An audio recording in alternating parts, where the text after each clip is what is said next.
All right, welcome to the Vertical Ship Podcast. This is Justin. I'm Jeff. I'm Tommy. I'm Jay. All right, let's get started. All right, let's do it.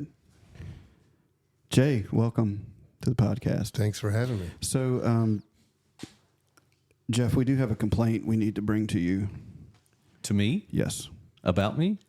Well, it's probably due to something you didn't do. Oh, what is that? When Jay came into the studio this evening, he informed me that his limousine did not pick him up. Oh, yeah. He had actually had to drive himself here. And I told him that was probably your fault. I mean, we were talking about limos for next season. Oh, was that it? We're building up to that. So just... Was there you have to come back. miscommunication there, Jay? That's probably all it was. Yeah. Miscommunication. Waiting on that sponsor deal to come through. That's right. Yeah. We're Yeah. waiting for that If you talk to Spotify. Tommy's been ready to do merch since like episode 1. I've already got some merch Yes, you don't. do. designed, Oh. and then we owe all our guests something, so it'll happen. I'm going to surprise you guys with some. I've heard that for a while now. Well, I surprised us with a new microphone. You did. Can you You say did. something, Jay? Something, Jay. So good. Man, nailed it. That's a good mic right there. That's a good mic. I'm going to tell you something about Jay. He knows this. I'm going to probably ask him a little quiz here to fill in the blank. But look, I'm going to start off by saying, okay, I'm probably going to start off by saying, and we're going to get in hate email, by the way, but from someone who's sent us hate email before, but Jay's a handsome man. Okay. I'm just going to start by saying that. But if two guys had a baby, and I know the church frowns upon that, but in just this scenario, if two guys have a baby, Jay, who would be your fathers? Tell them. Tell him, Jay. Troy Aikman. Yeah. Yes. And come on. I'm struggling to remember. Oh, you're the second. sounding a lot like him right now. Any guesses? I'm He was an struggling Alabama to- football star. I'm struggling to remember the. In the movies, he was an second- Alabama football star. Oh, Forrest Gump? That's Tom Hanks, by the way. That's great. Yeah, I was thinking about the way over here because speaking You of were thinking being, about that? No, speaking of Jay being handsome, I'm like, out of the four of us, he's the only one that has like the face for TV. The rest of us were doing exactly what we need to be doing. That's exactly why. Perfect setup, Justin. We didn't even practice this. No, I know. Because I was going to say, hey, because we're not recording yet for YouTube. Or ever. Well, I mean, with Spotify, We're not. I mean, Joe We're Rogan not doing has it. that. Tommy. But we could bring him as the beauty. God, where's all this coming from? Jeff and I are the talent.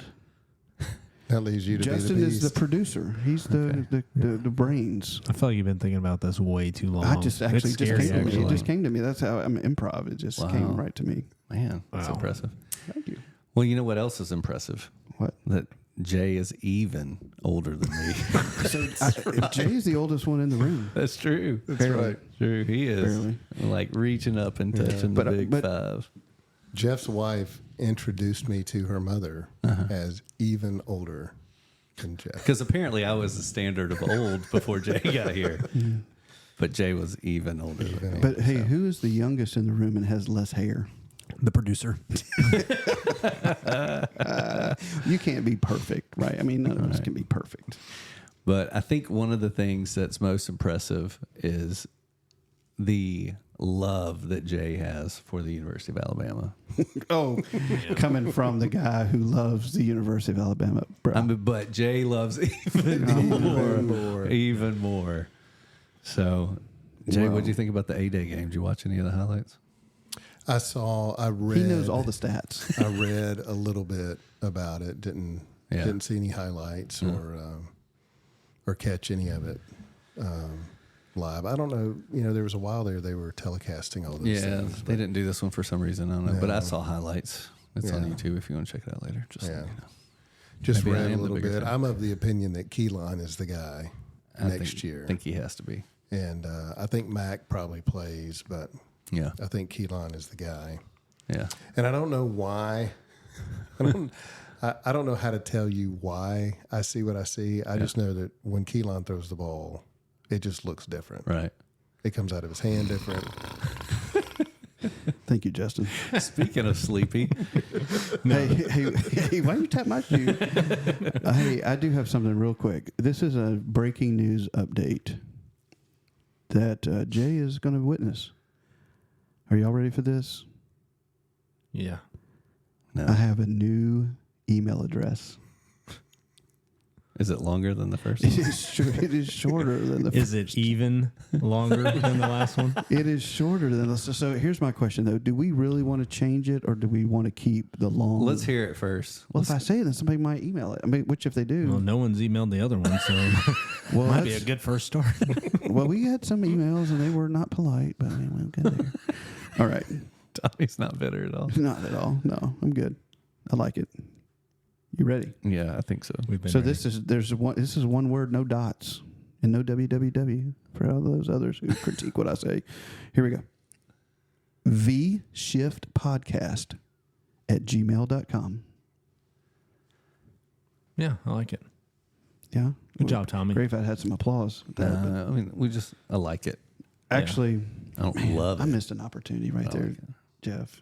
It could have been. I should have said the lumpy road. You should have. Why did I say that? I don't know. A perfect time. Anyway, it's not about all of that, Tommy. We've got What's Jay that? here. We do. Yeah. We're just trying to kill some time. No, we're not. No, we did it. We definitely killed it. We killed it. We killed it. That We killed it. So All right, let's jump in. We always want to hear people's stories, Yes. and they're so powerful because they teach us about who God is and how He intervenes in our lives, and all of our lives have different journeys and different twists and turns. And so, Jay, tell us about where you're from and just kind of your upbringing and all of it, man. Get started. We'll ask some questions along the way. Sure. Tommy, I podcast. 20 years ago. I podcast like I pray. So I know. I hope you brought some It's snacks. going to be. This is going to be a 7-parter. We shouldn't have killed any time because we joke when Jay leads a prayer. We say, "In the beginning, God created the heavens." All right, no, I'm just kidding. that's right. We Yeah. love you, man. Well, I was born at an early age. It was a dreary morning. Born and raised in Birmingham, Alabama. Okay. Long time ago, and pretty average, normal upbringing. Grew up in the suburbs there. We moved the house that I grew up in. We moved into when I was a year old. Stayed there our entire life. So no moving around, no seeing different things, no. Do they still live there? They don't. They moved out. Now, your parents, Jeff, live in your house still, right? 61 years. Yeah. Yeah. So, Yeah, Mom and Dad were there for. So they were there for almost 30 years. Yeah, and so the part of town that I grew up in, like a lot of suburbs, kind of began to change. You had a lot of folks moving out to kind of that what was the next it suburb, the next little it place to live, and so things just kind of changed pretty quickly in that particular part of town. And so Mom and Dad eventually, they stayed for a long time, but they eventually moved a little further out and where they are still. And My parents would be like the movie Up, where the old man has his house in the middle of the city. He just refuses to move. Yeah. That would be my parents. Yeah. So, but that was, I mean, like I say, that was pretty much it. It was the normal. Mom and Dad both worked. Mom didn't at first. How many siblings? I have an older sister. Okay. She's even older than I am by almost 5 years. Yeah. And so, childhood, you got a friend, but then that particular age gap. Yeah. did she beat you up when you were kids, or how did y'all get along? No, I mean, we really, as kids, it was probably a normal brother-sister relationship. Mm-hmm. And then because of where those 5 years fell, like as she's 13, she's getting into the youth group, and she's got the annoying little 8-year-old brother, right, who wants to tag along and go all the places and do all the things. So That's how we feel about Tommy. That's So you know what it's like. Moving on. So we really, by the time I left for college, she stayed in Birmingham and went to school. There. So she was still living at home. So I actually moved out first, and that really wound up helping our relationship. Mm-hmm. Did you grow up in church? You going to church? Yep. The old. I'm sure you've heard. I was in church 9 months before I was born. So Sundays and Wednesdays. So we grew up. Yep. You went on Sundays, and we did Sunday school, morning worship, evening worship. We weren't quite holy enough to do discipleship. What do we call it? Training union. Oh, we yeah. called it training union. Yeah. If you grew up. Oh. If you grew up back in that time, I'm dating myself. But we went a few times, but that wasn't necessarily, expected. That always blows my mind. The whole growing up Catholic, when everybody starts talking about how they went to Sunday school, morning service, evening service, and Wednesday night, I'm like, man, I made it good to go 4 times a year. You jokers were going 4 times a day. Yeah. Well, you weren't a devoted Catholic. You were just kind of right. You didn't do all the And when I had time, catechisms and all that. yeah. No, I went through all the stuff. I just, hit it up every Sunday 4 times in a day. That's right. That's what the priest is for, right? Yeah. It just kinda, He goes for always you on your impressive. behalf. yeah. So talk about a little bit your mom and dad. How was your dad in the house? Was he a spiritual leader? Was he, kind of share a little bit about that? Yeah. So, being again dating myself, but being a child of the 80s and 90s church culture in the Deep South, it was very much. As I look back on it, it sure seems to be the idea was if I get my kids to church, the church will teach them, handle that type of thing. Yeah. So I never, Mom would often mention, "I'm praying for you." If she knew that I had, especially, like I was one of the youngest ones in my class, so I was always smaller than everybody else, constantly getting picked on, things like that. So if she knew, I know how you feel. If she knew that that it was an important day or a big test or a particular kid was giving me a hard time or whatever it was, she would say things like, "Hey, I prayed for you this morning." So that wasn't unusual. Mm-hmm. And then if there was it wasn't unusual for Mom to read a verse to me or quote a verse to me. Dad never really. We just didn't talk about spirit. We didn't talk about anything. That's just how my dad grew up. So was he not in sports or anything? Yeah, he enjoyed sports. So Alabama football, we have that in common. I think we have the same parents. This is weird. Yeah, it's I was highly say possible. The same thing. Sounds very similar. Yeah. He grew up on a farm in Western Kentucky, and so if something happened, you just ate it. You didn't talk about it. You didn't bring it up. Yeah. And so I have a lot of that in me. Just when you just deal with it, you don't necessarily talk about it. Man up. And so we didn't talk about a lot of spiritual stuff growing up.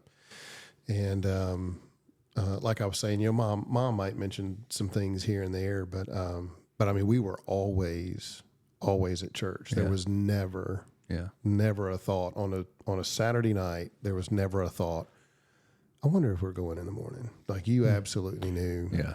I need to make sure my kids listen to that part. Even when we would go and visit grandparents, and we would, every long weekend, if you had a Monday holiday, we were always in Kentucky visiting. And so even then we knew Sunday morning, we're waking up and going to church. And that, of course, is a huge blessing. Right. You don't know it at the time, but that's an enormous blessing. And it's very formative as well. And, Mom and Dad are still a part of the church that I grew up in. It looks a little different. It's not there by name anymore, but it's merged with another church. And a lot of those same people are still there. So folks that, I mean, they can remember when I was born. Right. And, and then here, so it's a long time, right? And so they constantly, as they met people in that new church and met a new pastor and all this, there were several folks that were saying, hey, they raised some good kids. And I'm not trying to brag, but rather trying to show like what they did. Right. And so that's what they knew to do. Make sure they're in church. Yeah. And so that's what they did. And so we were always there, never a question about whether or not we were going to be there. I remember as a teenager not wanting to go, sometimes like, but we were going. I could go pouting or whatever, and then I would usually come back home like excited, glad I went. Have a blast. Yeah. I can remember some. I don't know how old I was, but I can remember some of those. You're laying in bed on a Sunday morning, and you keep laying there, even though they've told you to get up, and you're like, do I have to go?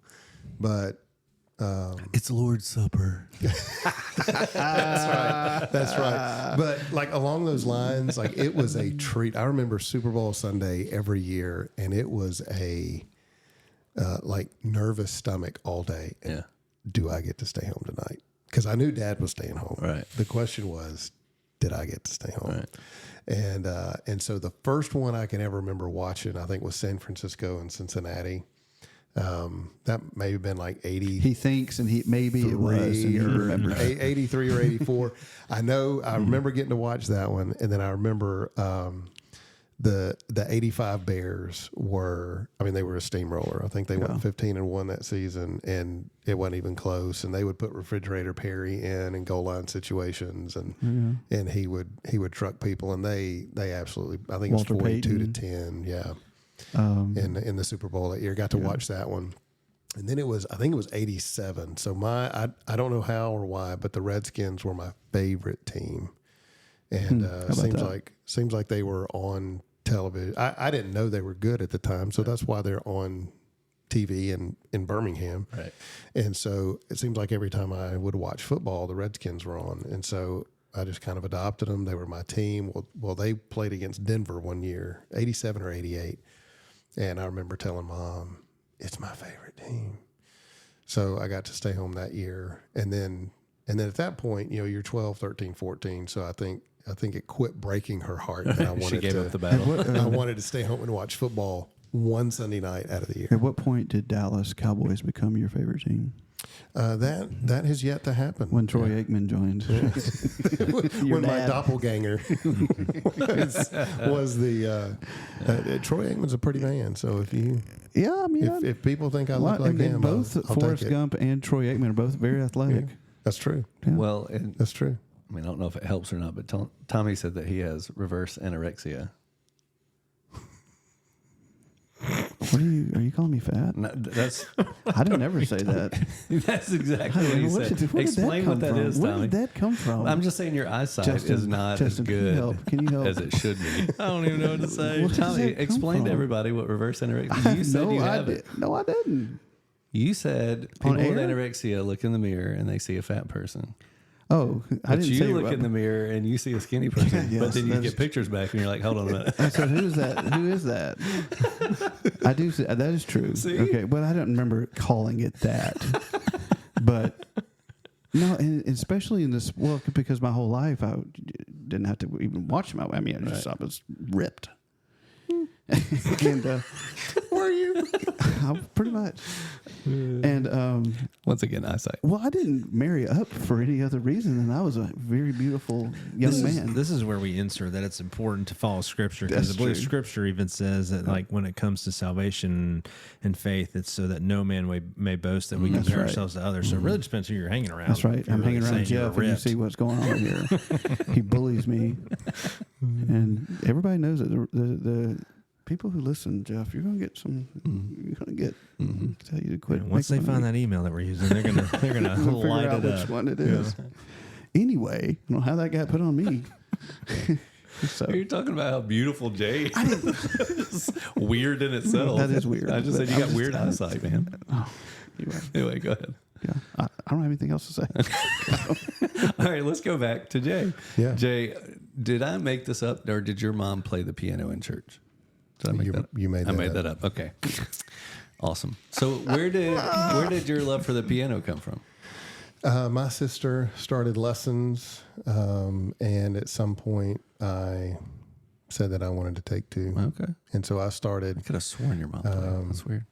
No, my grandmother played a little bit. Grandmother sang a lot,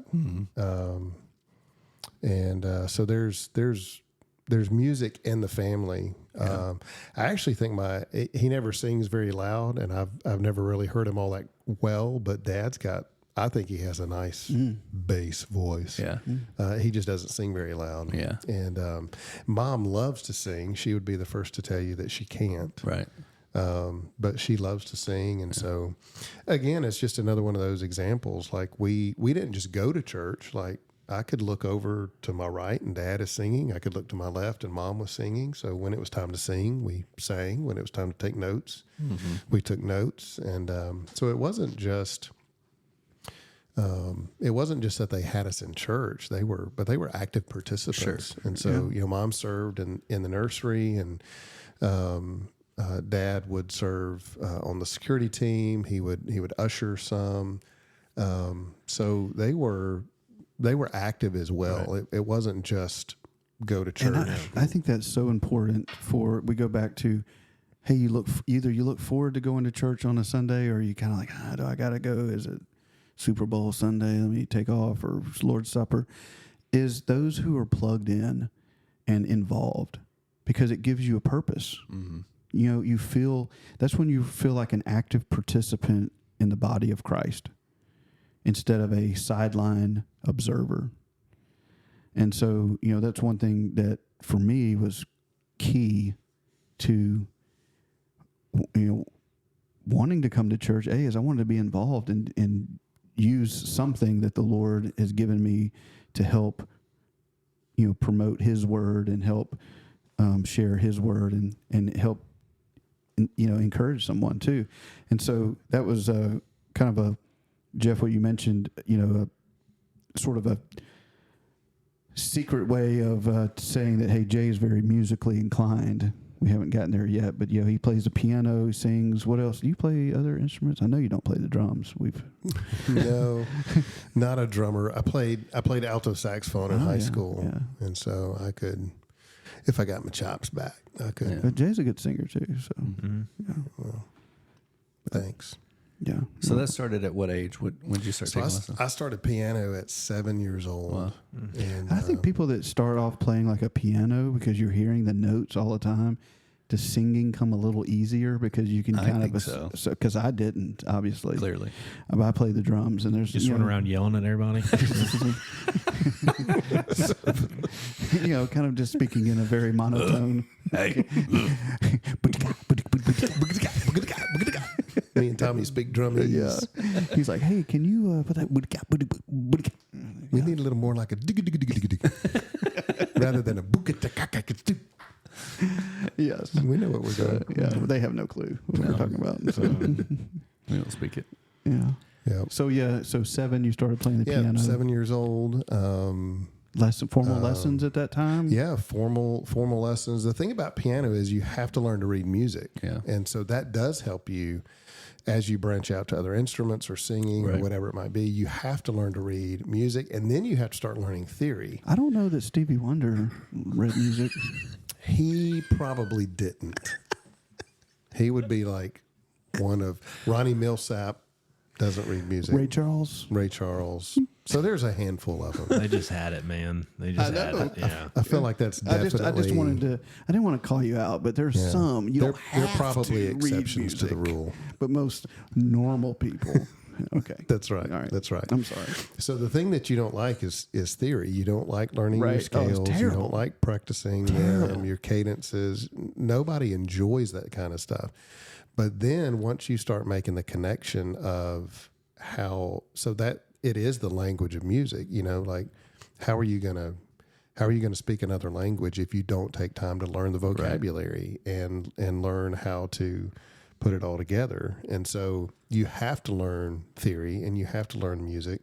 And if you're going to play piano, you have to learn all that stuff. Well, then you see how that helps. You start to hear how songs are put together, especially in our music, and almost everything is the 1 chord, the 4 chord, the 5 chord.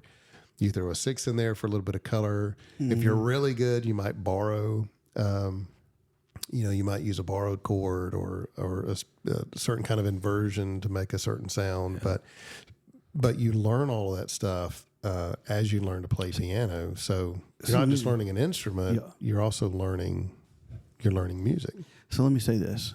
So Jay, what you meant to say and all of that is that parents, if you have a young child and you want them to play piano, tell them, hey, stick with it, because when you're in high school and you go to your friend's house and they have a piano sitting there, you can be the cool kid and you can play all the cool music and everybody's going to circle around. And, you'll be the most popular kid in school because you can go there and play some Elton John or some whatever. But how many times did you threaten to quit over the years? But I actually didn't want to quit. Oh. I was just talking to somebody about this today. I didn't really enjoy practice, but I wanted to learn piano. Okay. And so I knew I had to practice. Right. So there was an expectation I was going to practice 30 minutes a day. And we would say, we didn't have, anything digital. You had an actual timer on the stove that you had to wind the clock. And so I would set a 30-minute timer. And so during the school year, I would ride the bus home. I would let myself in. And all I wanted to do was play outside. But before I could play outside, I had to practice piano.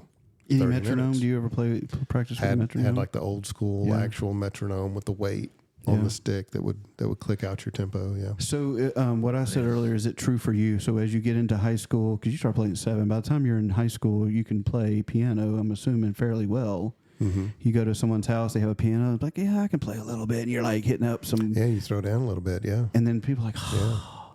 Yeah, so like at 7, 8, 9, 10, everybody, you're a sissy because you play piano, right? Because you're playing like Twinkle Twinkle Little Star, chopsticks. Yeah. Yeah.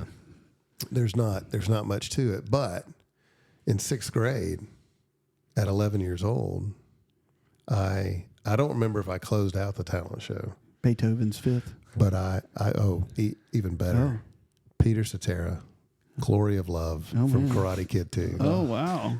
So at that point, you're like the Goose and Maverick to that middle school. So at that point, it was things were a little different. So I was rounding out my elementary school career in 6th grade. I went to middle school the next year. Got it. Just for 1 year because we fed into a different system. Yeah. And so then for the people that came to the talent show, all of a sudden it was like, dude, you played Glory of Love at the talent show last night. Yeah, I did. And then it's at 6th grade graduation, getting to play.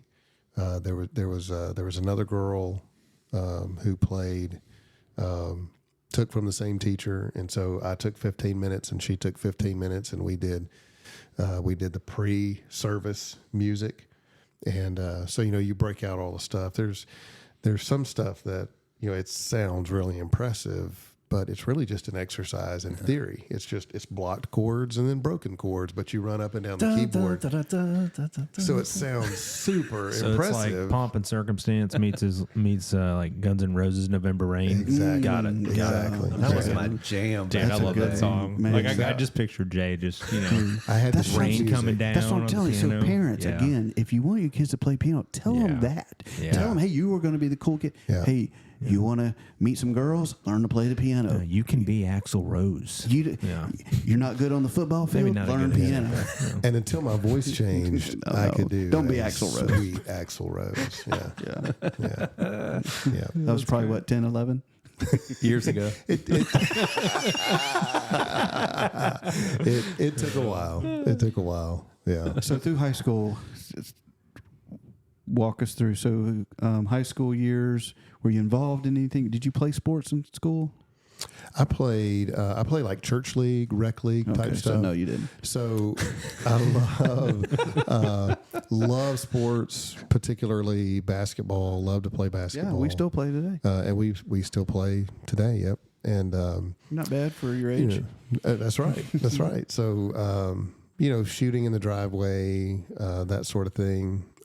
So I love to play that sort of thing.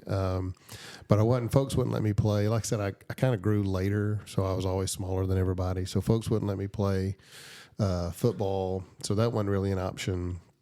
So high school years, I did marching band.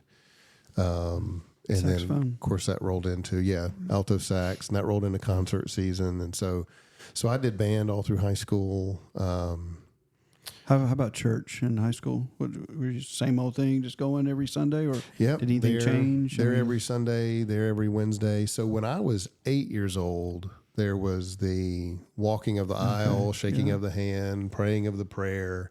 Checking the card. Followed that up with baptism. I can remember, like I see it in my mind's eye, the room that we sat in. Mom sat there with me, but Mom answered all the questions for me. And you didn't want to go to hell. You just wanted to go to heaven. I didn't want to go to hell. My sister had recently had gone down and made her profession, made her decision, and I can remember too playing in the living room floor and telling Mom, "Hey, I want to get baptized." And as I remembered, like that was it. I'm sure they followed up. I'm sure they asked the right questions, but again, Mom answered them. It wasn't me. So that was around age 8. And then at age 14, we had one of those old school revivals where like they would come in on Sunday and it would last till Friday. Did they put a tent? Was it tent up? No, we met in the building. Okay. We didn't do the tent. But one of those nights there was something happening inside. Who was it? Do you remember? I do. It was a guy named Felix Snipes. Okay. He was actually a magician. I was like, if it was the same one, we were the same. Well, because I was going to look at you because when he's talking about 8, I mean that's like probably close to the age you were. You 8 when you went down first? Remember? 9. Yeah. Anyway, did you say he was a magician? I'm sorry, I don't know. He was a magician. Well, with that name, you have to be something. Felix. So he would do illusions and different things like that, and involve certain people from the congregation, and then that would morph into a message where he would preach. So are you getting some ideas, Justin? Encouragement. No, I'm a visual learner, so I'd be locked in. I'm like, boom, it's coming down. It was really neat, and so he was the guy, and then so I go down on this particular night. I step across. We go into a different building with a larger room because they're anticipating larger response, right? And sat with a super godly guy named Felix, who I still see from time to time. And there's a side story that's really cool too. He signed my birth certificate. Oh, wow. When I was born, he was the county registrar. So his signature's on Is this a different Felix or Felix the magician? This is a different Felix. I was like, hold on a minute. There were multiple Felix the magician delivered you. Okay, I just figured. Okay, so this is a full circle moment. It was back when you were born. Yeah. This is the same guy. That's now with him. How did you ever realize that? Yeah. I mean, who looks at their birth certificate? Can't tell you who signed my birth certificate. Well, I mean, because we went to church together, and so Mom and Dad. Oh, you just known him forever. I've known him forever. Man. So yeah, he was there when I was born. He was there when I was born again. I thought, pretty cool. That is. So I'm sitting down with him, and I don't remember what I tell him, but I do remember him saying, "Well, I remember you coming down the aisle. You've made that decision. You've been baptized. So this must be. Do you feel like you have been living the way a Christian should live?" And of course I hadn't been. Right. And so I say, no. He's like, I think what you're experiencing is a desire to rededicate your life. And so So I do. I say, okay, well, that's what what I'll I'll do. But you can't rededicate what's never been dedicated in the first place, right? But you didn't know that at the time. You're just, but at the time, what he's saying is, okay, you must be Somebody right. you right. trust. You're Yeah. the expert. Yeah. You signed my birth certificate. that's right. Clearly, It's legit. clearly, you know what new life looks like. Right. Yeah. So that's a and I 14. don't like not in a blaming No, way. no, I mean, no. I appreciate that he. Was trying to unpack it with He you. was trying, he was trying to unpack it all with me, help me out, and so as I remember, there was a change, but it was self-motivated, kind of self-powered. So of course it kind of peters out a little bit Through And, high school, it kind of petered out after that. Cause this is probably what, 9th grade? ninth, 8th grade at age 14 for me. And, just not like, I was never the bad kid. I always had too much of a conscience. I wasn't going to sneak around and drink and sneak out of the house and smoke and go to parties and do all those type things. Boring. Absolutely. I had too much of a conscience and Yeah. I could not, I just couldn't do it. And so, but I was super, the fancy word is duplicitous. And I was many faced, many faceted. Like whatever group I was with, man, I was a chameleon. Yeah. I was whoever I It was needed to be. like Bruce Lee says, you were like water. to You fit took in with on that the group. phone or the form of whatever. Whatever I stuff. needed to be to fit in with that group, that's what I was. And so, so really, I move off. My actual conversion comes at And that's where we're going to pause you right there. So don't follow all the way through. with So it. we'll stop right Okay. there. So Jay takes off to college, and this is where true conversion takes place. So if you want to hear part 2, you got to tune back in. Thanks for listening, guys.